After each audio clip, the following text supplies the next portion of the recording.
Saint-Esprit, souffle du Dieu vivant, me voici, viens me renouveler.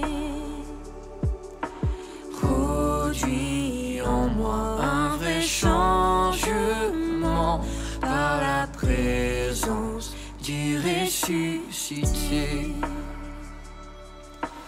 Que ta parole prenne vie en moi. Je ne vois pas, donne-moi la foi.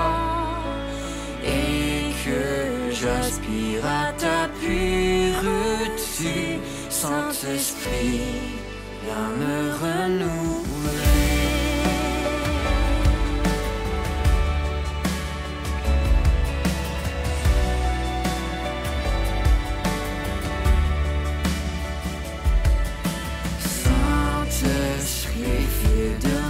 Ta demeure, que je sois un messager de joie,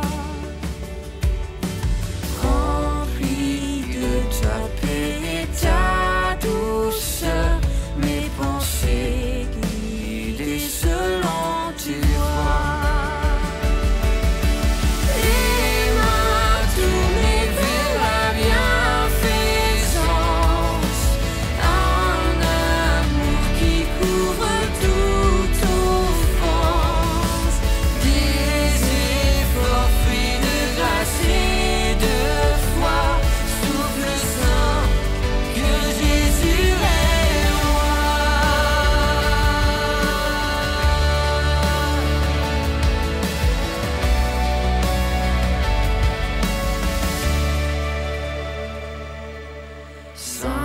Saint-Esprit, dès le commencement, tu es vie dans ce que Dieu fait naître.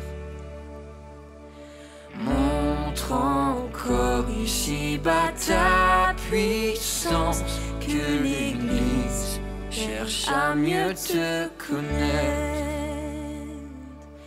Saint-Esprit, dès le commencement,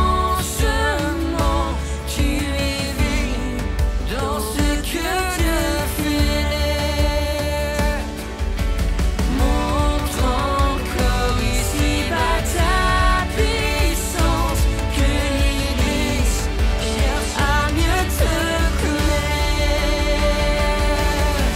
Oh, que nos prières te réjouissent. Montre-nous la voie du sacrifice, car notre unité vient révéler le visage du Christ au monde entier.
Bénis Dieu, oh mon âme,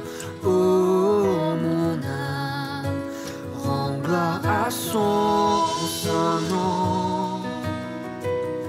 Oh, chante comme jamais, oh mon âme, rends gloire à son saint nom.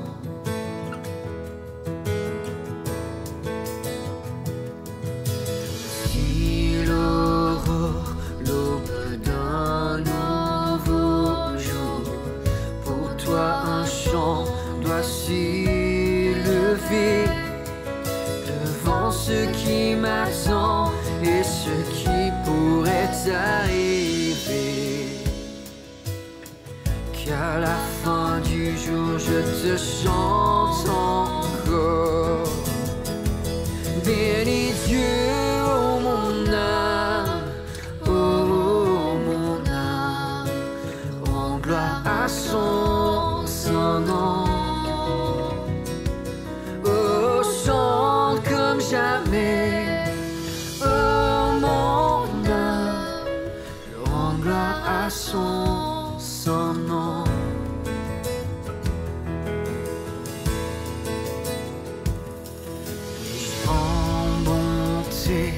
Et l'on a la colère, ton nom est grand et ton cœur est bon. Je ne cesserai de chanter tes bontés. J'ai des milliers de raisons pour louer. Bénis Dieu, oh mon âme, oh mon âme, rends gloire à son saint nom. Oh, chante comme jamais, oh mon âme, rends gloire à son saint nom.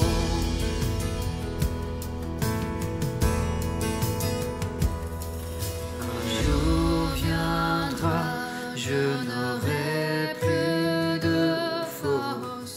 Mon heure venue, la fin sonnera. Pourtant mon âme chantera tes louanges. Pendant des milliers d'années, oui, sans fin. Bénis Dieu, oh mon âme, oh mon âme, rends gloire à son saint nom. Oh, chante comme jamais, oh mon âme, rends gloire à son saint nom. Bénis Dieu, oh mon âme, oh mon âme, rends gloire à son saint nom. Oh, chante comme jamais, oh mon âme, rends gloire à son saint nom. Je rends gloire à son saint nom. Je rends gloire à son saint nom.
Bonjour, toute l'église de Maison au cœur de Villeurbanne voulait vous souhaiter la bienvenue pour ce culte. Hello, moi c'est Béa. Moi c'est Florence.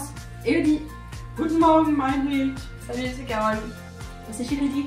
Bonjour, c'est Marius. Banque. Bonjour, nous sommes la famille Affeltranger et nous habitons à Caluire. Sylvain, Méline et moi participons à l'implantation de l'église de la Croix-Rousse et Mathis et Laurine vont à l'église de Cusset. Dieu, dans sa grâce et par sa parole, a prévu quelque chose de particulier pour nous ce matin et nous nous réjouissons de vivre ce culte ensemble. Bon dimanche à tous! Bonjour à toutes et à tous, je m'appelle Albertine Pameli Gondier, j'habite à Lyon et je suis la maman de Josépha, de Gladys et de Livia à Fabigny. Nous faisons partie de l'église protestante de Villeurbanne-Cusset depuis maintenant plusieurs années et c'est toujours avec une grande joie que nous suivons ces cultes en direct sur YouTube.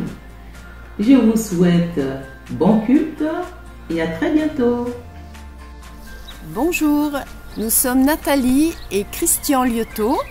Et nous faisons partie de la très sympathique petite église protestante évangélique de Trévoux. Et depuis notre charmant village de la Donde, nous vous souhaitons à tous un très bon culte et une très bonne journée. Au revoir. Au revoir.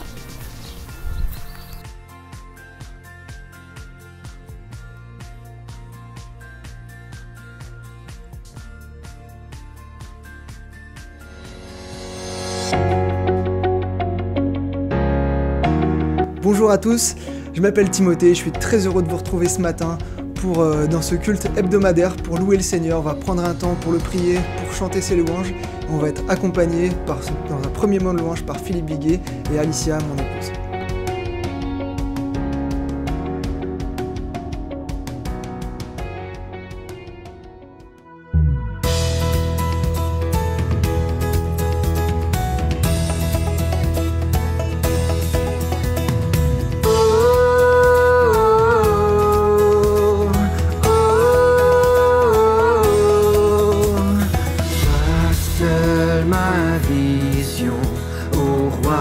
De mon cœur, brise en moi tout autre désir, Seigneur. Dès l'aube du jour, conduis mes pensées.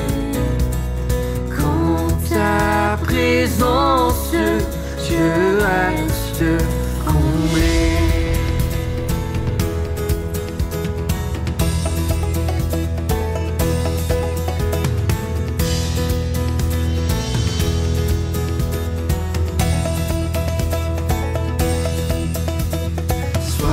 Ma sagesse, parole de vie, garde-moi en toi, nourris mon esprit.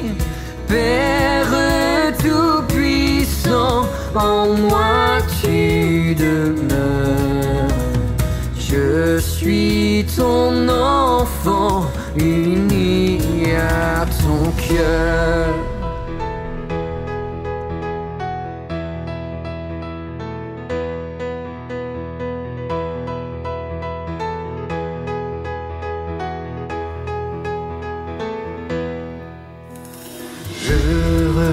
Non, l'argent ne m'attire pas. Mon héritage à jamais tu seras. Toi seul, oui, toi seul, règne dans mon cœur. Grand roi céleste, puis de mon bonheur.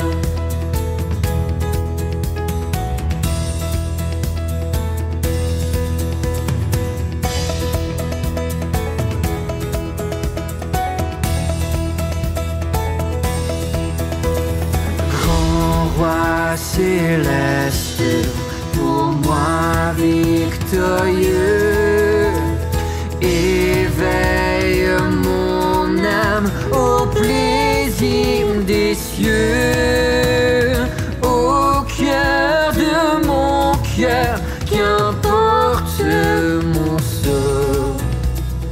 Reste ma vision, Seigneur, je t'implore.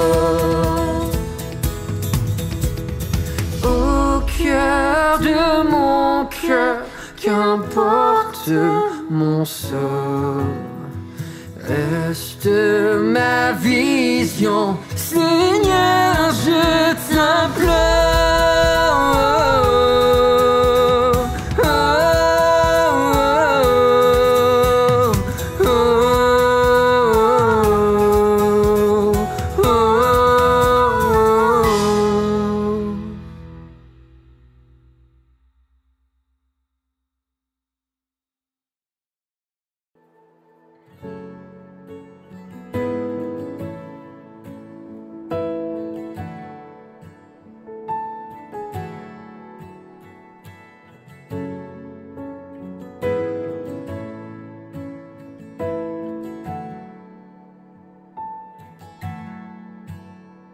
Du fond du gouffre, je t'appelle. Dans la nuit sombre, entends mon cri. Incline vers moi ton oreille. Délivre-moi, je t'en supplie.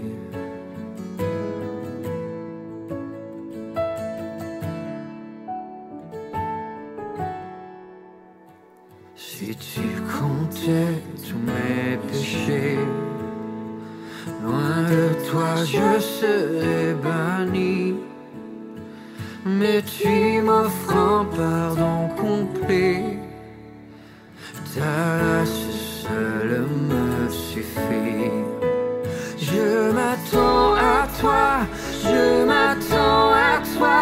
Ta parole est mon appui. Je m'attends à toi, fermement à toi, car toi seul me rassasie.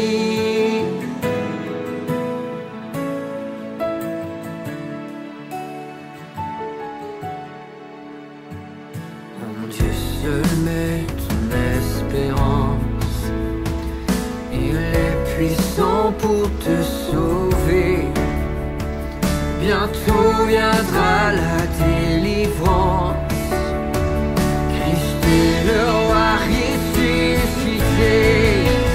Je m'attends à toi, je m'attends à toi. Ta parole est mon appui.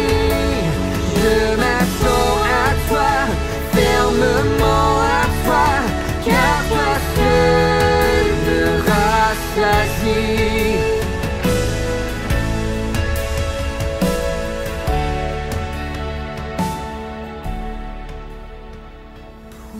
Un chemin est tracé.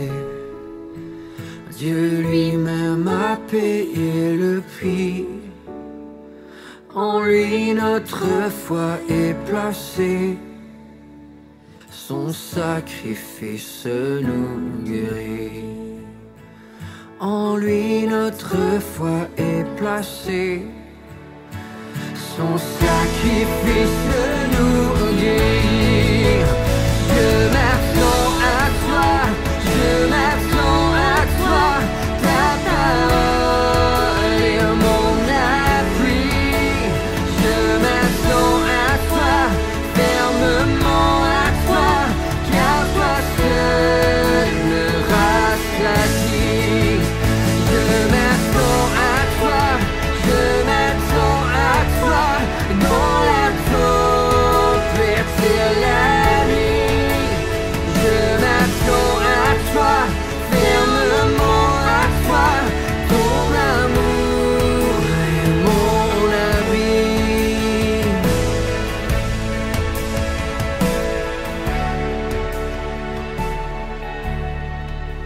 Je m'attends à toi, je m'attends à toi, dans la tempête et la nuit. Je m'attends à toi, fermement à toi, ton amour est mon abri.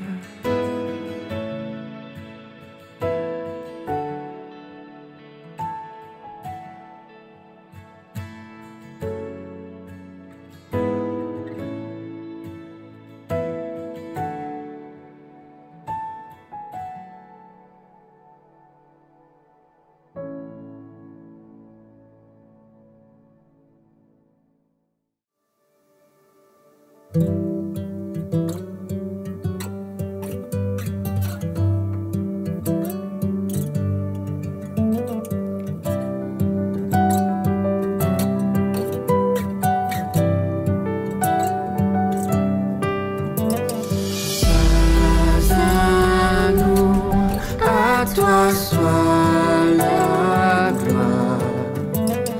Devant toi, rien ne se compare. Tes promesses toujours sont fidèles. Ta louange sera éternelle.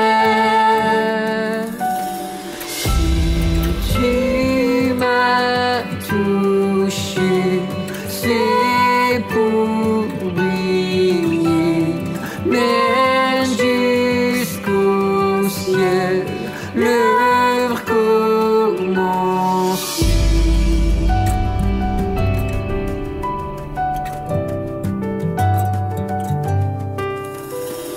Tu m'as trouvé dans mon péché.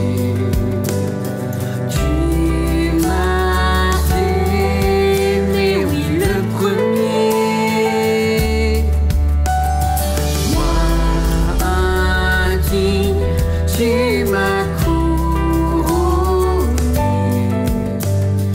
de l'empreinte de ta majesté. Si tu m'as touché, c'est pour briller, mais jusqu'au ciel, l'heure commence.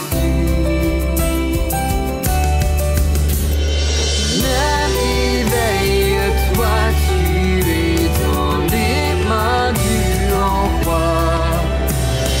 Te façonnera l'hymne de victoire. Même éveille-toi, le Créateur est avec toi. Te transformera l'image de sa gloire.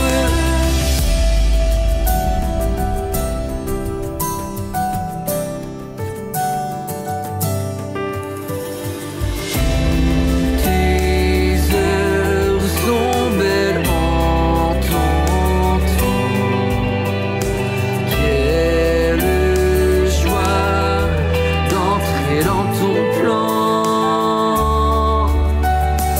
À jamais ta main renouvelle. Au plus loin, ta grâce nous emmène. Si tu m'as touché, c'est pour briller, mais jusqu'au ciel, l'heure commence. Même éveille-toi, tu es dans les mains du grand roi. Te façonnera l'hymne de victoire. Même éveille-toi, le Créateur est avec toi. Te transformera l'image de sa gloire. Même éveille-toi, tu es dans les mains du roi. Te façonnera l'hymne de victoire. Même éveille-toi, le Créateur est avec toi. Te transformera l'image de sa gloire.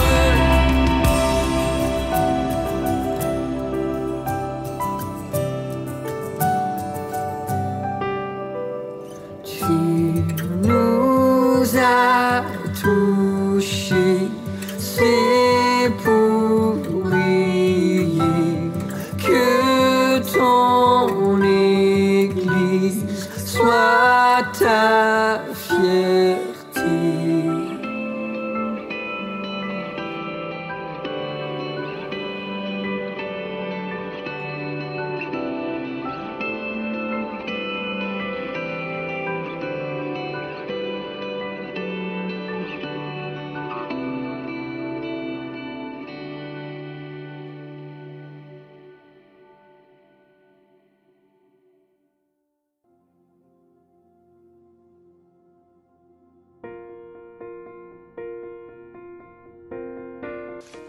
Bonjour, je m'appelle Vincent, je suis de l'église de Villeurbanne-QC et je suis médecin généraliste. J'ai été donc confronté en première ligne à l'épidémie. Alors, ce que cela m'inspire, c'est qu'il y avait 2 ou 3 éléments que je voulais vous partager. Le premier, c'est qu'à travers le confinement, les gens ont eu le sentiment d'être privés de liberté et donc de se reposer la question de ce qui faisait leur joie, leur plaisir quand ils pouvaient aller dans le monde et peut-être de changer un petit peu certains de ces éléments, peut-être de se poser la question de savoir quelles étaient leurs idoles et quelle était la possibilité de changer, d'abandonner ces idoles et se tourner vers autre chose. Et c'est donc pour nous, chrétiens, la possibilité, en échangeant avec les gens qui se posent ces questions, de leur annoncer l'évangile et l'espérance que nous apporte la parole de Dieu. Le deuxième élément, c'est que le virus, qui était très contagieux, était aussi mortel. Et beaucoup de personnes ont découvert, ou redécouvert, qu'elles étaient mortelles.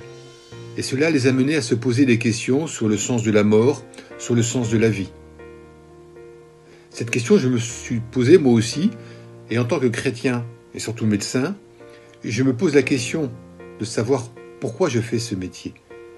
Puisque je ne suis pas tout puissant, cela m'oblige à me rappeler ces paroles de Deutéronome au chapitre 32, « C'est moi seul qui suis Dieu, c'est moi qui fais vivre, et c'est moi qui fais mourir. » Cela me permet de me rappeler que je ne suis qu'un instrument dans la main de Dieu.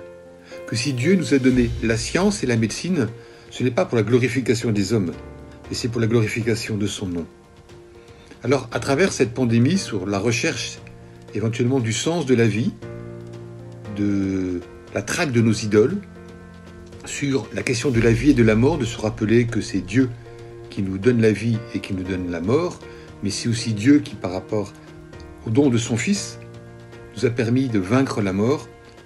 Nous pouvons nous poser la question de savoir si cette épidémie de Covid-19 est une bonne nouvelle pour le monde.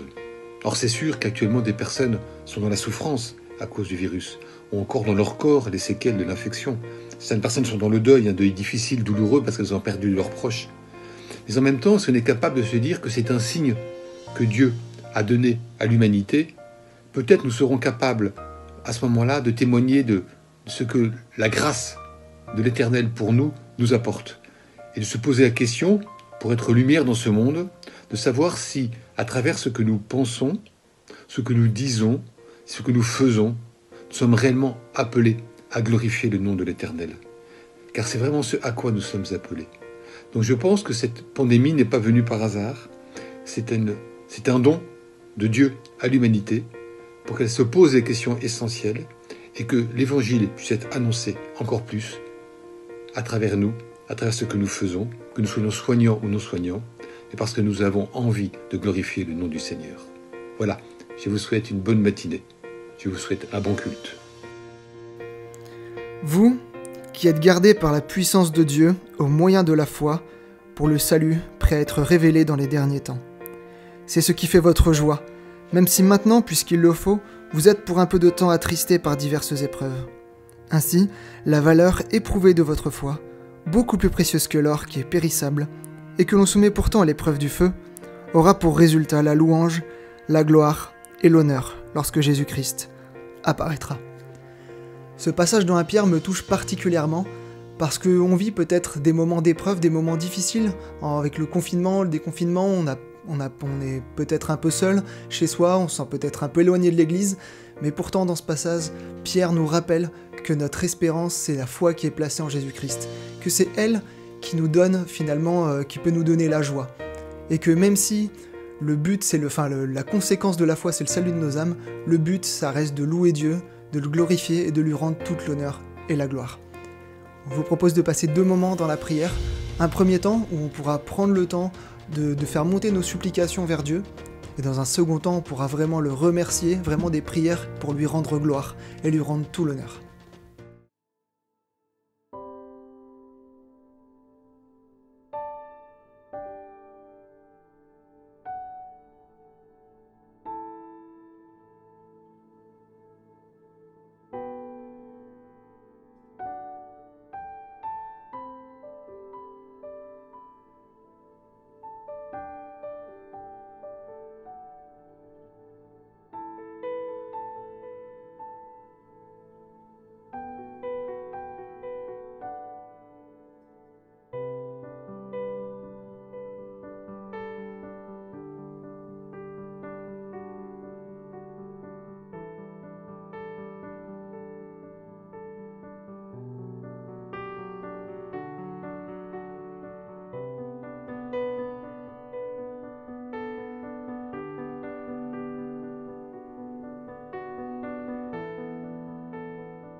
Seigneur, je veux vraiment te remercier, te bénir parce que même dans ces moments difficiles, tu nous permets d'être rassemblés en Église, Seigneur.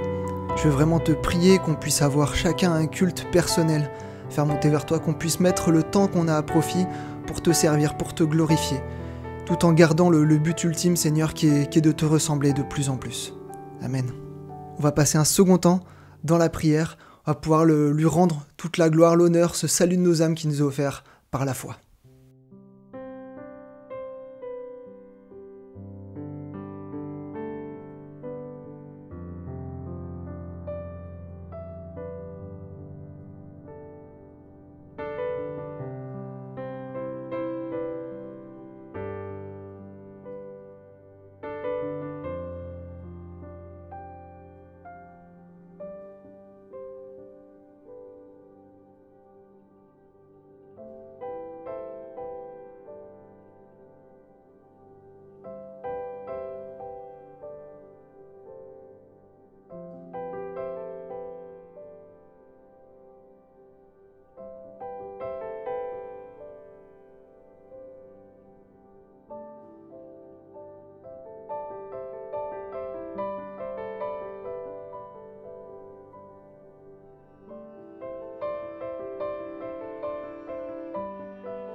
Seigneur, merci pour ces moments.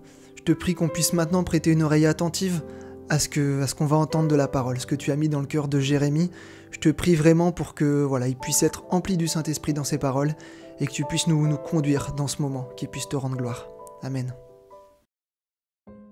Bonjour à tous, je suis heureux de vous retrouver ce matin Et pour commencer ce temps ensemble, je vous propose de vous souvenir du plus beau panorama que vous avez vu dans votre vie. Quel était un moment où vraiment vous vous souvenez, waouh, c'était majestueux. Peut-être un grand coucher de soleil avec ce soleil rouge qui descend sur la mer, peut-être en montagne avec une vue dégagée, avec un très très grand horizon.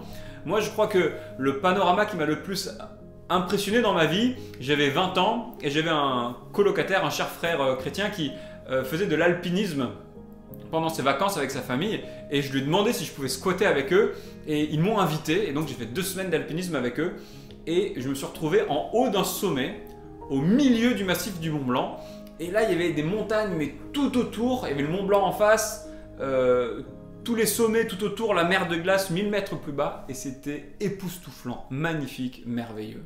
Je crois que vous serez d'accord avec moi pour dire que la vie, notre hyperactivité de la vie, où on va vite, parfois aussi les difficultés, le travail, la famille, l'église, ça nous aspire, et bien souvent on est plus le nez dans le guidon, on est beaucoup plus dans un tunnel dans la vie que face à un grand panorama magnifique.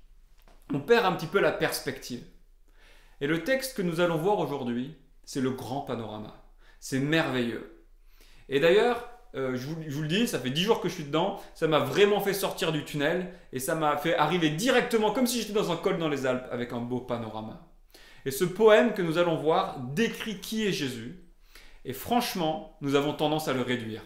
Alors, je vous invite à ouvrir vos Bibles, prenez une Bible papier, ce sera certainement plus facile pour suivre et nous allons nous laisser impressionner et essayer de répondre de manière adéquate à qui est Jésus.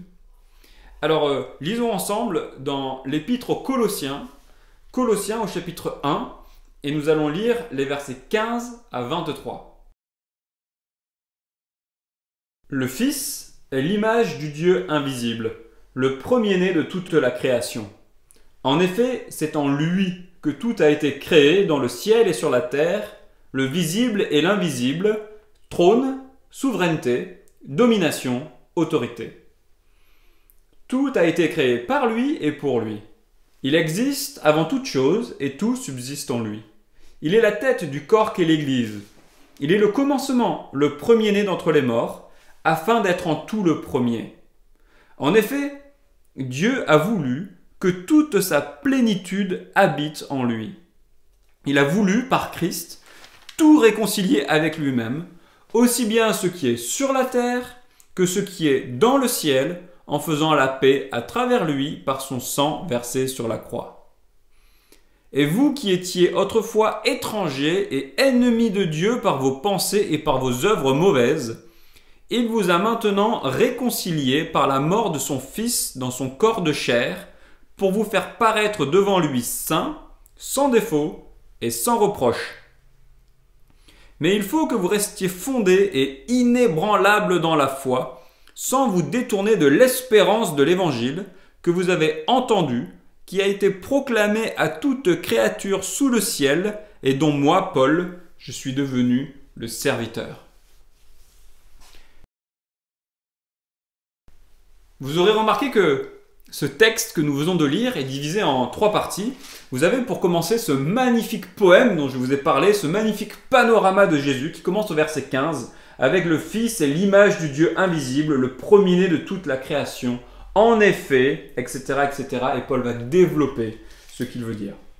On va commencer par regarder ce poème, bien entendu, et après, regardez au verset 21 et 22, vous avez notre réponse, ce que Dieu a fait de nous. Vous qui étiez étrangers, Dieu vous a réconciliés. Donc c'est notre réconciliation, versets 21 et 22. Et ensuite, ce que nous devons faire, au verset 23. Et nous allons suivre ce plan. Et d'abord le poème, l'action de Dieu, et puis notre action.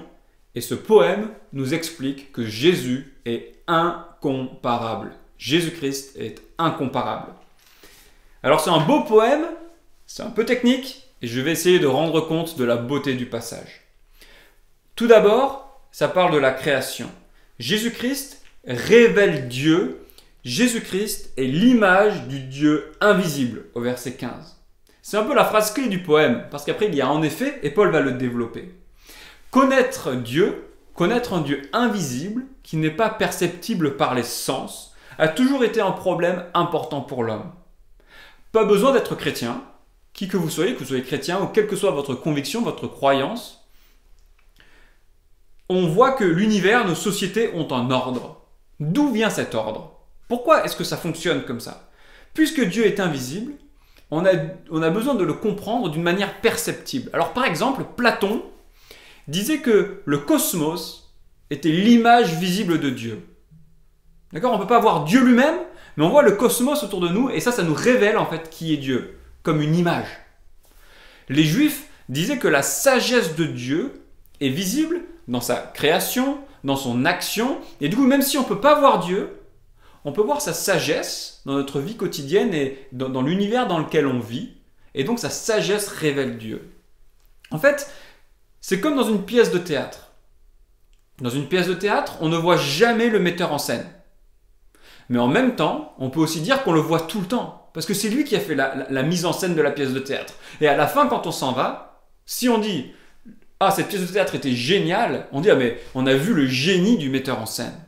Eh bien, Platon, les Juifs, disaient que ce qu'on perçoit, la pièce de théâtre, c'est la sagesse du metteur en scène, et il faut deviner le metteur en scène.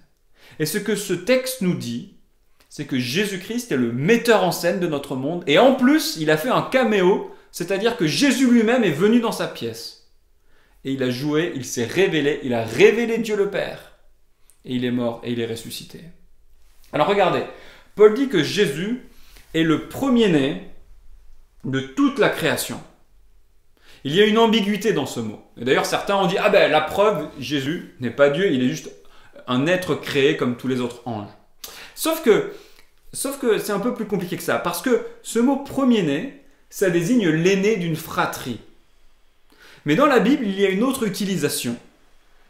Par exemple, c'est l'image du choix de Dieu. Israël a été choisi par Dieu, et la Bible dit que Israël a été le fils aîné de Dieu. Israël, c'est un peuple, c'est pas un fils aîné, mais Dieu l'a considéré comme son aîné, il a une précédence, il a une importance plus grande. Le psaume 89 explique que Dieu va faire du roi David son premier-né parmi tous les rois de la terre. Pourtant, David, c'était le Benjamin, c'était le dernier de la fratrie, mais Dieu l'a mis en première place. C'est l'idée d'autorité, de prééminence, c'est l'héritier. Et on voit bien dans le texte que c'est une gloire à la majesté de Dieu créateur. Donc, il y a les deux. Et si on veut faire justice à ce mot premier-né, il faut garder les deux. Est-ce que Jésus a précédence? Est-ce que Jésus a autorité surtout en tant que premier-né? Oui, c'est bien ce que le texte dit, on va le voir, on va le décrire. Mais est-ce que Jésus est aussi notre frère? Est-ce que Jésus est né? Oui, bien sûr. Jésus a fait partie de la création, il s'est incarné. Et c'est la beauté de ce passage. Le Dieu créateur, le metteur en scène de l'univers, est né. C'était le premier-né de la création. Et le texte le développe. Donc Jésus, c'est le créateur de tout, sur le ciel et sur la terre. Quand on relève les yeux la nuit et qu'on voit l'immensité de l'univers, ça nous parle de la puissance et de la sagesse de Jésus-Christ. Quand on voit sur la terre, la beauté de la terre, de la nature, la beauté des espèces vivantes, ça nous parle de Jésus-Christ. Et puis on voit que Jésus-Christ est aussi le créateur, et du coup il nous révèle aussi l'invisible. Et ça parle de trône, de souveraineté, de domination et d'autorité. Et en fait, c'est des termes qui sont un peu négatifs. Ça parle de ce monde spirituel qui s'est rebellé contre Dieu. Et on voit dans les évangiles que Jésus-Christ a été confronté à ce monde spirituel qui était opposé à lui, et il a été victorieux. Alors ça peut sembler ridicule de parler de démons, d'anges déchus, mais en fait c'est beaucoup plus présent qu'on imagine. Dans un de mes postes de travail avant d'être pasteur, j'avais un collègue qui se définissait comme absolument athée, mais il disait que suite à une expérience qu'il avait fait il y a quelques années, il avait des manifestations occultes.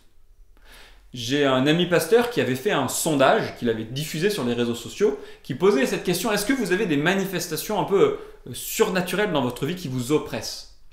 Et les réponses étaient vraiment surprenantes par leur quantité. Beaucoup de monde disait oui, je suis concerné.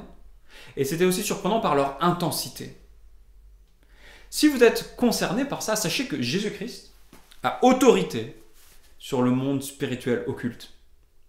Bref, Si on revient sur ce texte, on voit que Jésus a tout créé dans l'univers, dans le ciel, Jésus a tout créé sur la terre et Jésus a tout créé sur le monde invisible.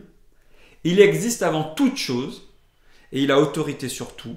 Il a été l'agent créateur de tout. Le mot tout revient à plein de reprises dans ce texte parce que ça souligne que Jésus-Christ est au-dessus de absolument tout. Jésus-Christ mérite la gloire de la création. Il est incomparable. Il est incomparable. Le Jésus-Christ que vous voyez dans l'Évangile, c'est le Jésus créateur qui révèle Dieu. Pourquoi est-ce que Jésus a calmé la tempête sur le lac de Galilée? Parce qu'il a créé les éléments. Pourquoi est-ce que Jésus-Christ a eu autorité sur ces démons? Parce qu'il les a créés avant qu'ils se rebellent. Pourquoi est-ce que Jésus-Christ a pu guérir tous ces malades? Parce qu'il a créé le corps humain. Jésus-Christ mérite la gloire de la création. Il est incomparable. Jusqu'ici, nous avons vu la gloire de Jésus dans la création. Et à partir de maintenant, à partir du verset 18, nous allons voir la gloire de Jésus dans la réconciliation. Paul va utiliser les mêmes mots, premier-né, le ciel, la terre, et l'appliquer à la recréation de Jésus. Parce qu'en fait, dans le texte, il y a une présupposition. Si on doit réconcilier, ça parle de réconciliation, c'est qu'en fait, il y a eu une embrouille. Et l'homme et la femme étaient la partie centrale de la création de Dieu. Mais l'homme et la femme, nous nous sommes rebellés contre Dieu et on a désorganisé la création.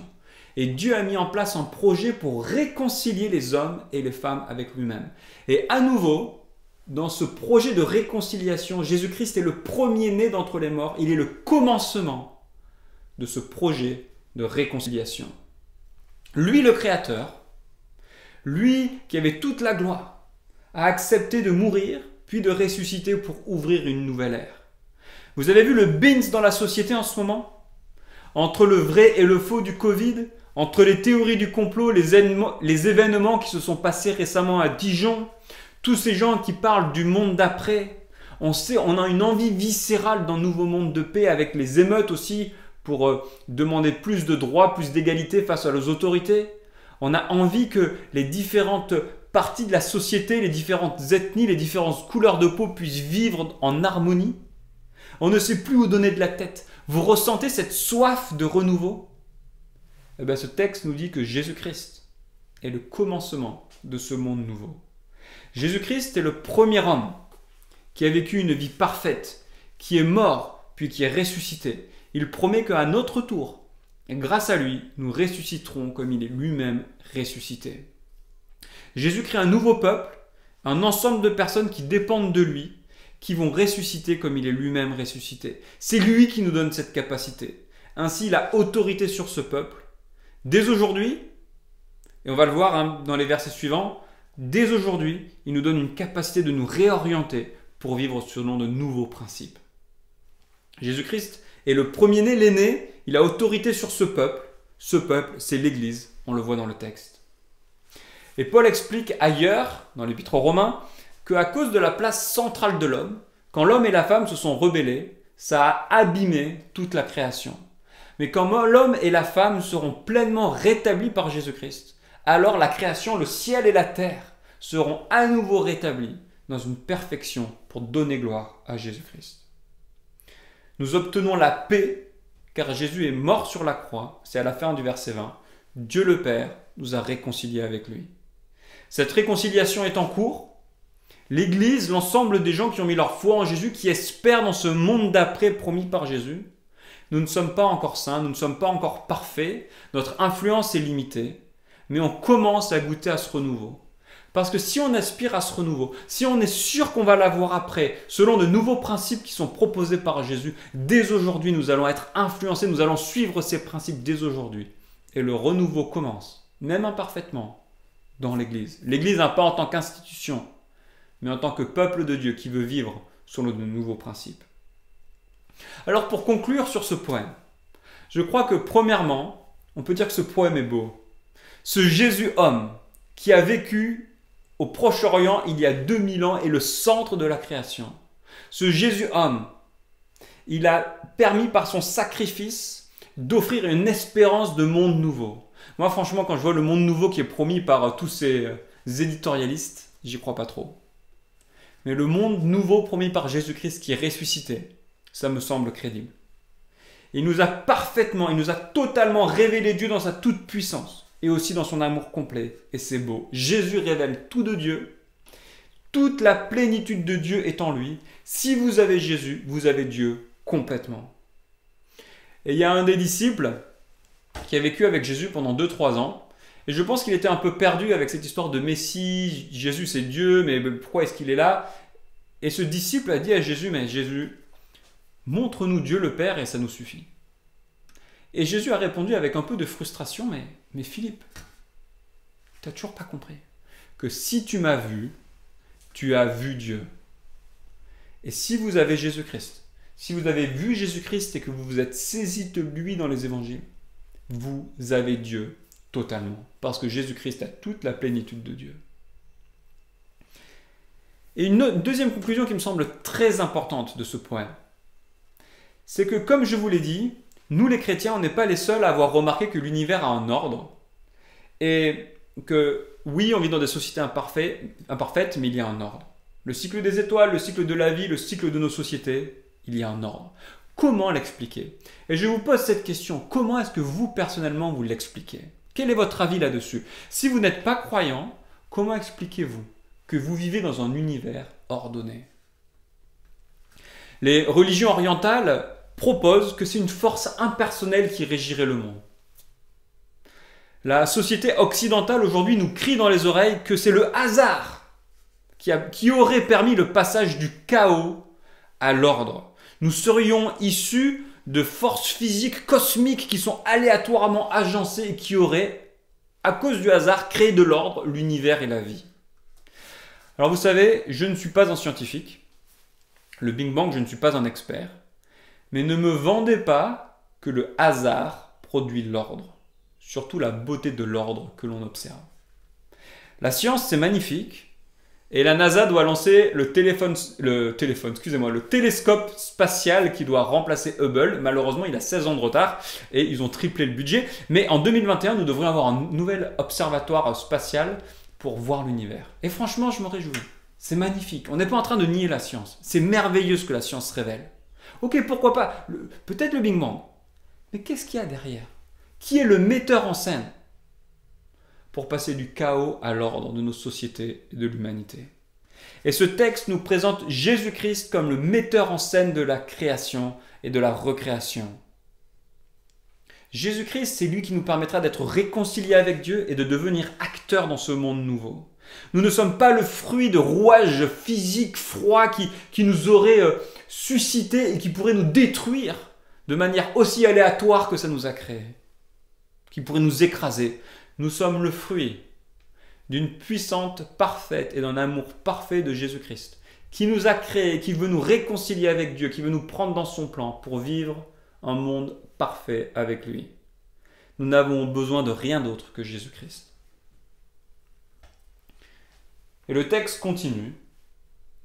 Et à partir du verset 21, Paul nous parle de l'accueil de Dieu. Non seulement Jésus-Christ est incomparable, mais l'accueil de Dieu est incomparable grâce à Jésus-Christ. Nous étions étrangers et ennemis de Dieu par nos pensées et par nos œuvres. Quand on regarde l'univers, quand on regarde nos sociétés, on dit non mais c'est le hasard. Il n'y a aucune raison à tout ce qu'on voit. C'est une insulte aux yeux de Dieu. Ou quand on dit tout ça c'est le fruit d'une force impersonnelle, c'est une insulte. On est ennemi de Dieu quand on dit ça. On s'en rend peut-être plus compte parce que c'était devenu tellement normal, mais en fait le Dieu créateur dit non mais tu me manques de respect de manière ultime. Et Jésus-Christ meurt dans son corps de chair, c'est-à-dire lors de sa vie sur terre, pour pardonner nos fautes, pour nous réconcilier avec Dieu, pour nous faire paraître devant lui saints, sans défaut et sans reproche. Si on revient à notre image de la pièce de théâtre, c'est comme si l'homme et la femme, nous étions des acteurs rebelles, qu'on n'écoutait jamais ce que le metteur en scène voulait nous faire faire, et à la fin ça part complètement en vrille, et le metteur en scène en a marre, il dit « Ah, je suis en colère contre vous, vous êtes étrangers à mon projet de pièce de théâtre, je vais vous jeter. » Mais au lieu de nous jeter, ce texte nous dit que Jésus-Christ, la plus grosse autorité sur cette pièce de théâtre, est mort pour nous pardonner et nous réintégrer dans son projet, dans cette recréation. On est pardonné, on est réconcilié, on est sans reproche aux yeux de Dieu. Dieu a fait table rase de notre passé pour nous réintroduire dans sa famille, pour nous prendre avec lui. Ce Jésus, ce créateur, ce recréateur, celui qui a toute autorité, est mort pour nous pardonner et nous reprendre avec lui. Et notre texte d'aujourd'hui se termine avec le verset 23, qui est très simple en fait, et il nous invite à ne pas mépriser ce que Jésus a fait pour nous. Ma réponse doit être incomparable. Nous ne devons pas nous laisser détourner, nous devons être inébranlables dans notre foi. Ma réponse, ma foi doit être incomparable. L'évangile, c'est ce que nous venons de lire. Nous ne devons pas nous détourner de l'évangile, nous dit ce texte. Et ce que nous venons de lire, c'est que Jésus nous révèle Dieu totalement. Jésus-Christ est créateur, il est recréateur, il est mort pour nous. Nous devons l'accepter, mettre notre confiance, notre foi en lui. Le problème des Colossiens, c'est qu'ils faisaient face à des influences qui leur disaient que Jésus n'était pas suffisant. Ils avaient foi, ils croyaient, c'était une belle église, mais qui était à la merci, qui risquait de se laisser détourner par des philosophies, des croyances où on leur disait « Ah, Jésus c'est bien, mais il faut un peu compléter. » Certains disaient par exemple qu'il fallait rajouter des pratiques religieuses sur la nourriture ou sur des manières d'organiser l'église. D'autres personnes disaient qu'ils avaient des visions et que leur vision était très importante et qu'elle complétait qui était Jésus. Il fallait faire confiance à des révélations pour mieux connaître Jésus-Christ. Et si Paul met ce poème au début de la lettre qu'il écrit à ses Colossiens, c'est pour leur dire « Jésus est totalement Dieu, c'est totalement ce que vous avez besoin, vous n'avez besoin de rien d'autre que Jésus-Christ. » Et aujourd'hui, nous avons le même problème. J'ai rencontré beaucoup de monde qui cherchait Dieu, mais qui essayait de le rencontrer en lisant des livres de religieux de tous bords qui avaient eu des visions et qui l'expliquaient, qui racontaient les visions qu'ils avaient eues, et qui complétaient qui était Dieu et Jésus-Christ. D'autres, et surtout sur YouTube, on trouve vraiment tout et n'importe quoi, surtout n'importe quoi sur YouTube, notamment des pasteurs dits évangéliques, vous vendent des expériences pour compléter votre foi en Jésus-Christ. On vous propose des expériences un peu supérieures, surnaturelles, parce que quand même le quotidien et la connaissance de Jésus, ça ne suffit pas, faut compléter. Et en fait, c'est une force de mysticisme. D'autres proposent le mysticisme, c'est-à-dire que les gens vont vous dire, mais à cause de la grandeur de Dieu, de sa puissance, de son amour, on ne peut pas vraiment le rencontrer juste en priant, juste en le connaissant à travers la Bible. Il faut compléter ça par une expérience surnaturelle. Certains vont utiliser le langage de l'amour sensuel presque, pour dire il nous faut une telle rencontre avec Dieu pour le rencontrer pleinement. Il faut plus. Puis parfois vous avez des philosophies, peut-être moins dans l'existentiel, peut-être plus intellectuelles, qui vont compléter notre connaissance de Jésus-Christ. Et ce texte nous dit que tout ça, ce sont des pièges. Ces pratiques religieuses, ces expériences ne permettent pas de mieux connaître Dieu, elles permettent en fait de moins bien le connaître. Elles éloignent de Dieu. Ne tombez pas dans le piège de vouloir rajouter quelque chose à Jésus-Christ. Restez inébranlable dans votre foi. Vous savez, je viens du Sud, je viens de Grasse, et j'aime beaucoup la cuisine du Sud, notamment celle de ma maman. Dans le Sud, on fait la ratatouille, la vraie ratatouille, pas la ratatouille surgelée que vous achetez dans les magasins, la bonne. Et on met donc courgettes, poivrons, aubergines, oignons, tomates, on assaisonne, ail, huile, poivre, sel. Bref, c'est tout. Si tu rajoutes quelque chose, tu gâches tout. J'ai trouvé sur internet des recettes de ratatouille avec des pommes de terre. C'est hérétique. Vous gâchez tout. Si vous rajoutez quelque chose à cette recette, vous gâchez tout. Vous gâchez tout. C'est comme les nordistes qui mettent de la mayonnaise dans le pambagna. c'est pas rationnel. Ça ne le rend pas meilleur, ça l'a gâché. Tu mets de la mayo dans un pambagna, tu prends le pambagna, tu jettes le pambagna. Le pambagna, ça veut dire pain baigné d'huile d'olive, de vinaigre. Vous pouvez l'assaisonner, certes, mais ça suffit. Si vous rajoutez, vous gâchez le pambagna. Alors, veuillez excuser ces exemples culinaires un petit peu légers, mais souvenez-vous que si vous rajoutez quelque chose à Jésus-Christ, vous perdez Jésus-Christ, vous perdez la saveur de Jésus-Christ, et c'est fini. Et ce texte nous dit, ne vous laissez pas voler la beauté, la gloire de Jésus-Christ, parce que vous avez tout pleinement, vous avez la totalité de Dieu en Jésus-Christ. Et si vous êtes ancré dans cet évangile, vous ne vendez pas de la contrefaçon, c'est le vrai évangile, et vous devenez serviteur de Dieu, comme l'apôtre Paul. Pour terminer, je vous propose quelques applications. Alors, pour vous qui n'êtes peut-être pas convaincus par la foi chrétienne, par Jésus-Christ, déjà, je vous remercie de m'avoir écouté jusqu'ici. Mais je suis sûr qu'au fond de vous-même, vous avez des convictions pour expliquer le monde dans lequel vous vivez. Pourquoi est-ce qu'on est là aujourd'hui? Pourquoi est-ce que le monde, d'où est-ce que le monde vient? D'où est-ce que nos sociétés viennent? Pourquoi elles ne fonctionnent pas parfaitement? Qu'est-ce qu'il faudrait faire pour les améliorer? Je suis sûr qu'au fond de vous-même, vous avez des réponses, des convictions par rapport à toutes ces choses. Eh bien, je vous invite à vous poser cette question. Comment est-ce que vous en êtes sûr? Comment est-ce que vous êtes sûr qu'il n'y a rien, qu'il n'y a pas de monde spirituel? Comment est-ce que vous avez forgé ces convictions? Et je vous invite à réfléchir à Jésus-Christ. Nous avons besoin d'un médiateur entre la divinité, quel que soit le nom que vous lui donniez, et nous. Et Jésus a donné des preuves de sa puissance, il a donné des preuves de sa divinité. Lisez les évangiles, regardez la naissance de l'Église, renseignez-vous, et il a révélé le Dieu invisible. Il a créé, il propose un nouveau monde aujourd'hui, et quand on se tourne vers lui, quand on dit non mais je fais partie du problème, j'ai besoin d'être pardonné, j'ai besoin d'être réintégré dans le plan de Dieu, ben, il nous prend avec lui, il nous pardonne, et il nous permet d'être facteur de changement dès aujourd'hui. Pour vous, peut-être qui découvrez Jésus-Christ, qui êtes peut-être de jeunes chrétiens, je vous invite à ne pas vous contenter d'un petit Jésus personnel qui vous a sauvé moi. Parfois, quand je parle avec des jeunes chrétiens, pas parce qu'ils sont récemment chrétiens, mais parce qu'ils sont jeunes, ils ne sont pas très âgés, on sent l'influence de la génération Y. L'évaluation de ce qu'on a envie de croire ou pas passe tout par le filtre du moi. Alors c'est vrai, Jésus t'a sauvé toi, mais n'oublie pas la grande fresque, n'oublie pas le grand panorama de Jésus. Jésus ne ressemble pas à un petit écran de smartphone, Jésus ressemble plutôt au plafond de la chapelle Sixtine de Michel-Ange. C'est énorme. Levons les yeux.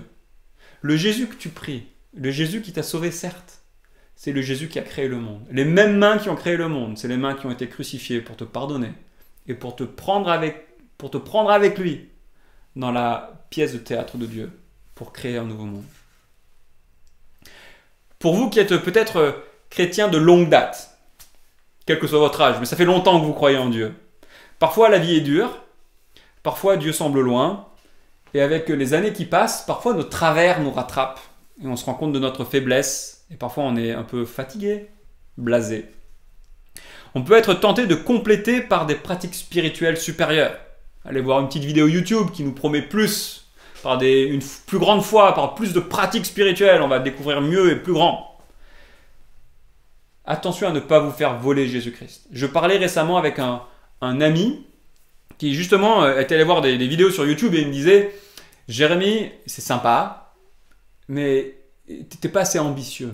On devrait avoir plus de foi pour avoir une foi plus grande, un peu plus mystique en fait, plus puissante. » Sauf que devinez quoi? En fait, dans sa vie, ça produisait moins. Ça produisait de la culpabilité parce que cette personne disait « Mais en fait, je n'y arrive pas. Je veux plus, mais je n'y arrive pas. » Bah oui, parce que quand on nous promet plus que Jésus-Christ, on se fait voler Jésus-Christ. Et en fait, on a moins. Ne vous laissez pas voler. Normalement, quand on lit ce texte, on devrait avoir un sentiment de satisfaction. On n'est pas en train de dire qu'on est parfait, on n'est pas en train de dire qu'on est arrivé, on n'est pas en train de dire que nos vies sont faciles. Mais on est en train de dire que si on a Jésus-Christ, on a Dieu, et on devrait avoir un sentiment dans la bouche, dans nos émotions de satisfaction. J'ai une amie que j'aime beaucoup, que je respecte beaucoup, qui cherche absolument le monde d'après et qui remue ciel et terre pour essayer de chercher ce monde d'après sans Jésus-Christ. Et donc elle veut monter un parti politique, elle monte des pages Facebook, plein de projets. Mais on sent qu'elle court partout parce qu'elle est puissamment insatisfaite. Mais si vous avez Jésus-Christ, vous avez tout de Dieu. Et l'émotion qui devrait nous surprendre, ça doit être de la satisfaction. Ça nous suffit. Alors bien sûr, je ne veux pas me contenter de quand je ne suis pas à l'image de Jésus-Christ. Bien sûr, je ne veux pas me contenter quand mon manque d'amour refait surface. Mais ça va. Mon besoin fondamental en Jésus-Christ est comblé. On a tout ce qu'il faut. Ne vous laissez pas voler votre satisfaction de connaître Jésus-Christ.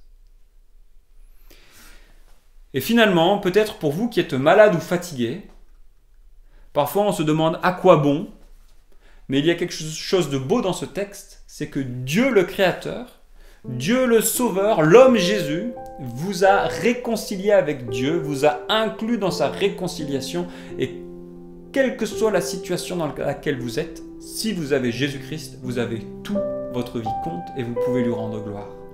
Vous comptez pour lui. Vous n'êtes pas juste dans des rouages froids qui sont en train de vous détruire, non. Oui, vous souffrez certes, mais vous faites partie de la recréation de Jésus-Christ. Pour terminer, si vous avez mis votre foi en Jésus, en lisant ce texte, vous devrez avoir ce sentiment de satisfaction, de repos. Est-ce que ma vie est parfaite? Non, loin de là. Est-ce que je suis assez aimant? Non, pas du tout. Est-ce que je comprends tout au christianisme? Non plus. Mais j'ai Jésus-Christ. Et Jésus-Christ a parfaitement, pleinement révélé Dieu. Il est venu sur terre. On peut lire comment est-ce que Dieu lui-même a interagi avec les hommes, comment il a montré son amour. Ce n'était pas un petit Dieu. Le Jésus dans la barque avec les disciples, il était totalement Dieu créateur. Et je ne veux rien d'autre que Jésus-Christ. C'est un puissant sentiment de satisfaction, de repos. Quand on prie le Jésus-Christ tout-puissant. Ne vous laissez pas voler ce repos. Je vous invite à prier ensemble. Seigneur Jésus-Christ, je veux te demander pardon parce que bien souvent je ne vois pas ce grand panorama, je ne vois pas la grande image de qui tu es, je te réduis à un petit sauveur qui est là pour servir mes propres besoins. Et je te demande pardon. Tu es absolument magistral, immense, tout-puissant, tu as autorité sur la terre, sur les cieux, sur le monde invisible. Quand on se confie en toi, on a tout. Et ça suffit. Pardon d'aller chercher ailleurs ma satisfaction, mes joies. Pardon de me faire voler qui tu es. Je te prie que tu nous gardes pour te rendre gloire, pour rester proche de toi et pour rester, que notre cœur reste réchauffé par ta présence et par ta connaissance, Seigneur. Je te prie que tu gardes nos églises. Tu es le maître de l'église. Tu nous inclus dans ta proximité, dans ta famille. Eh bien, je te prie que tu gardes nos églises locales qui souffrent à cause de ce Covid. On a du mal à se revoir. Même parfois, quand on se revoit, c'est tellement froid avec ces masques. Mais je te prie que tu prennes soin de nous et qu'on ne te perde pas et que la situation ne nous vole pas notre relation avec toi, Seigneur. Pour ta gloire et en ton nom, nous te prions. Amen. Merci Jérémy pour ton message, j'espère qu'on a été attentifs, que ce message a parlé à nos cœurs. Et en réponse à ce que nous venons d'entendre, nous allons chanter l'amour de Dieu, comme une réponse pour nous souvenir de ce que Jésus a fait à la croix, de toute la grâce qu'il a déversée sur nous et du plan parfait qu'il a accompli.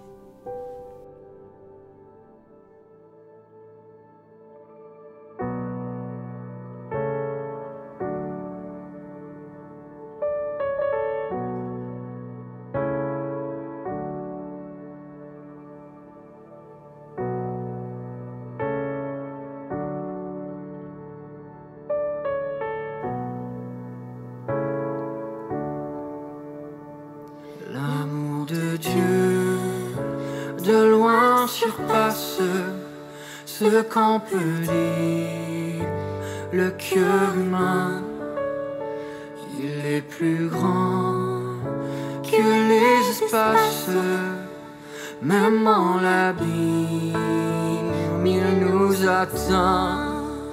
Pour le péché de notre monde, Dieu nous donna Jésus, il nous pardonne aux paix profondes, il sauve les perdus.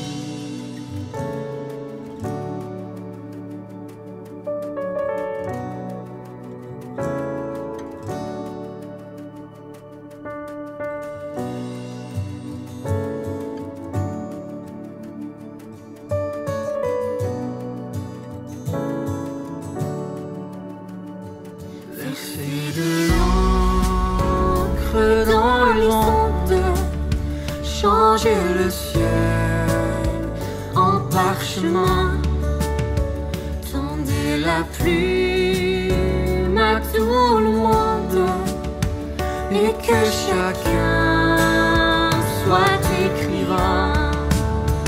Vous dire tout l'amour du Père ferait tarir les eaux et remplirait la place entière de ces divins rouleaux. L'amour de Dieu, si fort, si tendre, est un amour sans fin. Tel est le chant que font entendre les anges et les saints.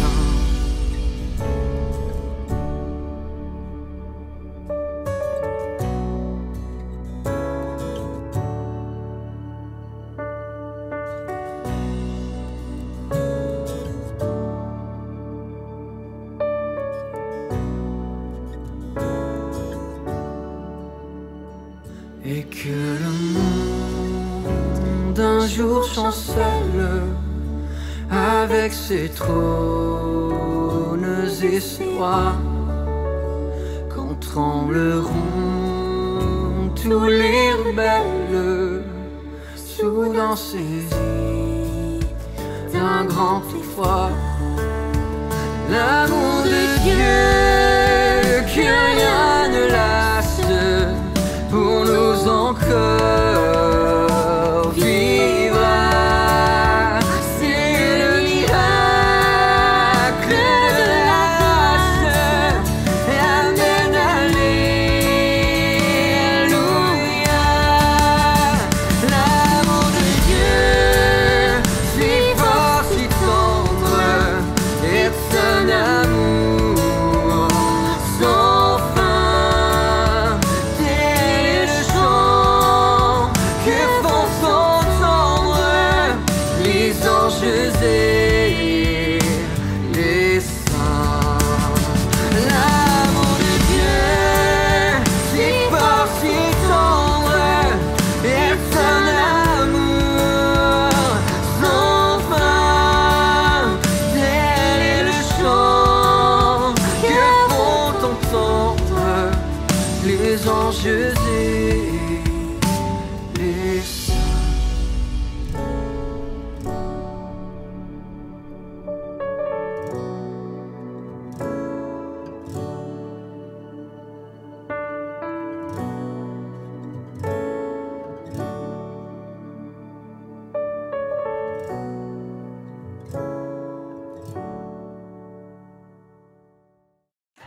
Merci Philippe et Alicia pour ce dernier chant. Je vous souhaite tous un bon dimanche, qu'on puisse rester connectés, qu'on puisse toujours garder des contacts avec vos amis, avec vos proches.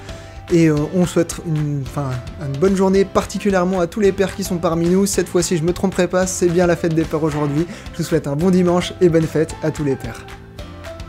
Bonjour, c'est Michel de l'église de Villeurbanne QC. Prions ensemble. Père Céleste, merci pour la joie que nous avons eue ce matin de te chanter, de te louer avec nos frères, avec nos sœurs. Merci pour la liberté de culte que nous avons dans ce pays. Et je te prie qu'il puisse en être encore ainsi. Merci encore pour ceux qui ont préparé pendant cette semaine ce culte pour que nous puissions tous en profiter aujourd'hui. Père Céleste, merci parce qu'on peut te prier. Tu n'es pas un Dieu lointain, mais que tu nous écoutes. Père, je voudrais te prier pour ceux qui sont seuls, qu'ils puissent te connaître, qu'ils puissent se rappeler que tu es avec eux chaque jour de toute leur vie. Père Céleste, je veux te prier pour ceux qui sont anxieux, pour que tu viennes les réconforter, et pour qu'ils puissent trouver dans ta parole, ou avec des frères et sœurs de l'Église, du réconfort pour lutter contre cette peur qu'ils pourraient avoir. Père Céleste, j'aimerais te remettre aussi tous les enfants, tous les collégiens qui vont, à partir de demain, avoir cette nouvelle rentrée. Je te prie qu'ils puissent vivre cette journée avec joie, et sans aucune crainte. Je te prie qu'il en soit de même pour leurs enseignants. Père, je veux te prier aussi pour ceux qui ne te connaissent pas, pour qu'ils ne passent pas à côté de ce bonheur immense que c'est de te connaître et de vivre pour toi. Je te prie que tu te révèles à eux. Père, merci pour l'enseignement de ta parole que nous avons lu ce matin. Et je te prie que tout ce qui a été dit, tout ce qui a été chanté, nous accompagne, remplisse notre cœur, remplisse notre pensée cette semaine, pour que nous puissions vivre chaque journée pour ta gloire. Seigneur, nous voulons que ton nom soit sanctifié, et nous prions au nom de Jésus-Christ. Amen. Bon dimanche.